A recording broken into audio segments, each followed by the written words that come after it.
meeting you with a view to a kill. And we are back here on the Rob Vegas YouTube channel with, of course, another movie chat. And this time, of course, it is A View to a Kill. So 007 is back. Sir Roger Moore is back. And we've got another globe-trotting James Bond adventure to talk about. Now, this came out in 1985. Roger Moore, Sir Roger, is back in his final performance as James Bond 007. And I absolutely love this film. It does divide a lot of fans, but I think it's fantastic. And I'll just say that straight off the bat, so don't be surprised if this one cracks a 5 on the old Rob Vegas movie rating scale at the end of the review, because I have nothing but good things to say about it. Of course, it follows Mr. Bond on a globe-trotting adventure, and he's pitted against Christopher Walken, who plays the bad guy Max Zorin, and it is a lot of fun. It's absolutely fantastic. I really love it. Like and subscribe, leave a comment. No, just kidding. So anyway, Christopher Walken has got a monopoly on, or he's trying to get a monopoly on selling microchips, and he's got some plan that involves rigging horse races with microchips that sort of gets forgotten about halfway through the movie, and then James Bond is sent to investigate, and it makes absolutely no sense whatever the plot is, but James Bond gets to do a ski chase.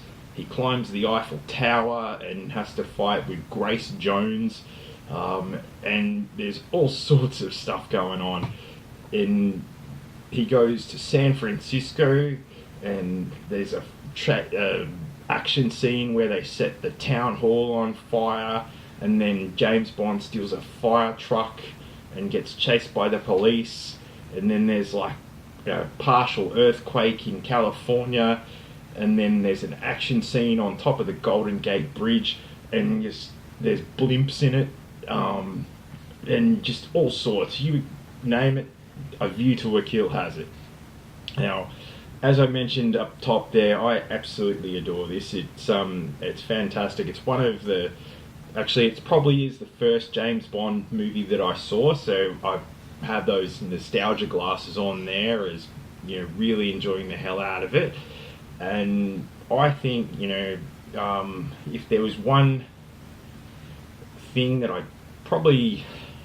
if I could say I don't like about it, the romantic interest, the Bond girl in the movie, she just spends a lot of the time in the movie going, "James, don't leave me," or "James, help me," or whatever. And that's probably about it. Like, her character's called Stacey Sutton, and supposedly she's a geologist and everything like that, and Christopher Walken's trying to bribe her or something like that so he can cause the earthquake which will wipe out Silicon Valley and stuff like that. And who cares? It's just fun. Like, just try not to make any sense of it, but I enjoy the hell out of this. Like, it's really cool fun, and the pace is non-stop in this. Like, it just steps on the gas from the go, and you get this fun ski chase sequence where James Bond's in like a mission in Siberia or something like that to recover a stolen microchip, and then he goes off to the races with Moneypenny and Q and M, and they have a bit of fun there. And then of course Christopher Walken's there. He's rigging the race with his microchips, and then Roger Moore goes to scope out Christopher Walken's horse stud place or whatever, where he keeps all his horses, and then there's like a bit of a chase on horses and stuff, and then the whole horse racing thing, they throw it in the bin because they just like, yeah, whatever.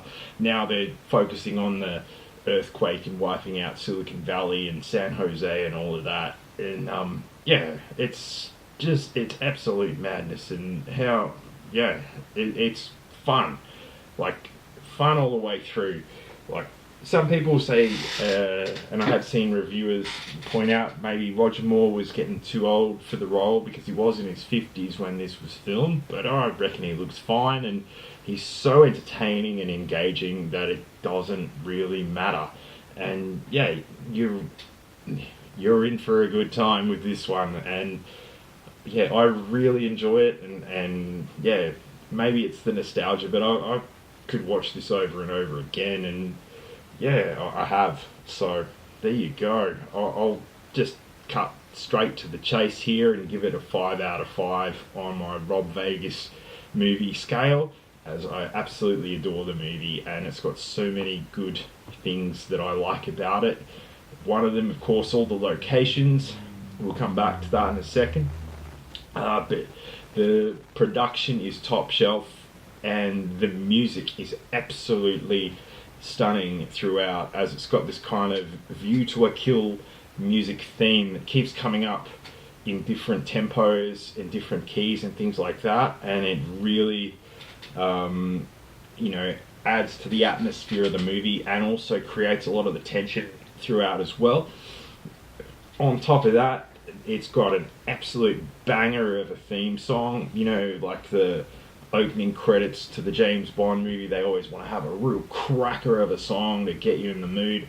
This one has a song called A View to a Kill in it, and it's performed by Duran Duran, and it has a lot of the musical themes from the movie integrated into the song, and that, the melody, the Dance into the Fire melody, that is like one of the main musical themes throughout the movie, which adds to it a lot and holds it all together, even though they're globe trotting, and from one site they're from Europe to San Francisco and back and forth, all sorts throughout, and it really holds it all together. It's kind of part of the glue, along with good old Sir Roger himself, and of course probably the best Bond villains of all time, Christopher Walken as Max Zorin and Grace Jones as Mayday, who are absolutely fun as, and every time they're on screen, they just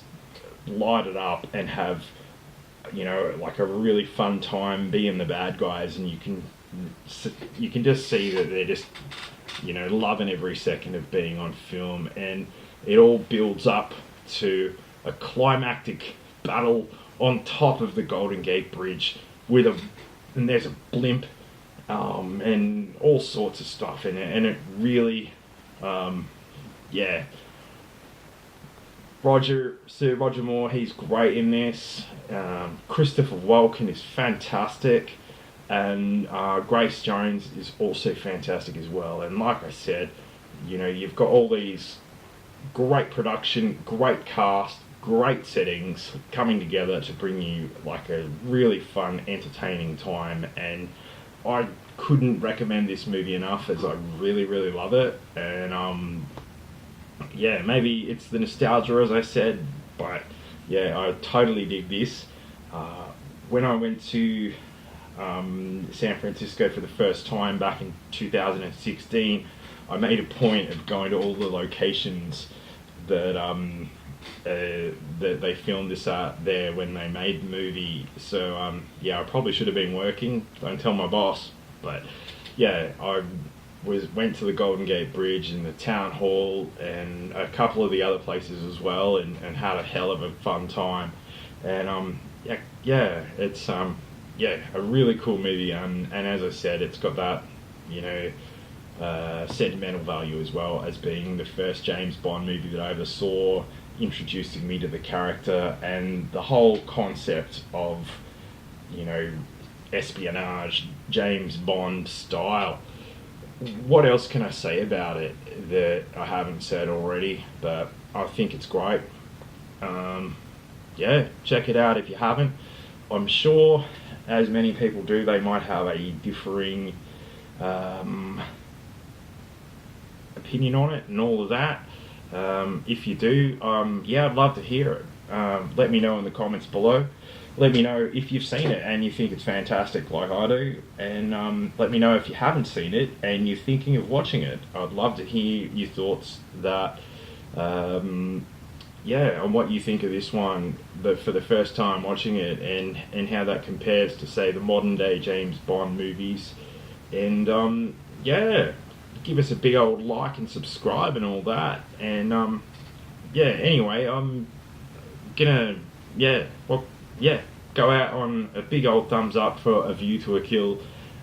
You're gonna have, well, if you're me, you're gonna have a good time. I'd love to hear how you guys go with it. So keep me posted. But anyway, that's kind of going to bring our James Bond movie run to an end for now. He might pop up later in the month, we'll see. So James Bond may return here, but that's A View to a Kill, and you're going to get a view to a good time when you watch this. Thumbs up, everyone, and I will see you soon, so stay tuned.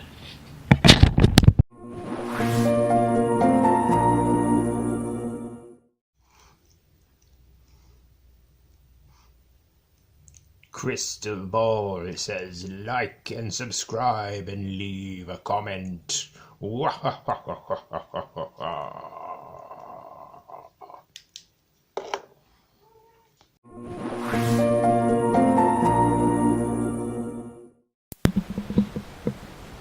Yeah, it's raining a bit outside, isn't it?